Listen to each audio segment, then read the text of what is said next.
हाँ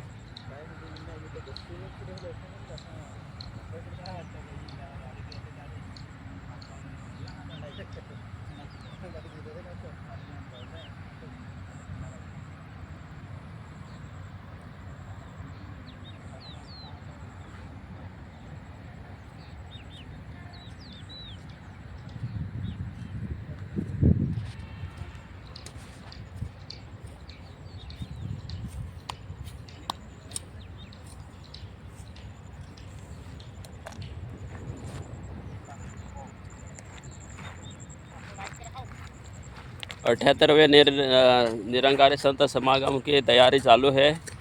यहाँ पे दो महात्मा अभी आराम कर रहे हैं सेवा करके। महापुरुष आप कहाँ से आए? महाराष्ट्र। महाराष्ट्र से। और आप महात्मा कहाँ से आए? नवी मुंबई महाराष्ट्र का ये भी यहाँ पे सेवा कर रहे हैं महापुरुष। देखो घास कटाई की सेवा चालू है। ये भी महाराष्ट्र वाले महात्मा भी सेवा कर रहे हैं। धनंकार जी। ये घास कटाई की सेवा कर रहे हैं।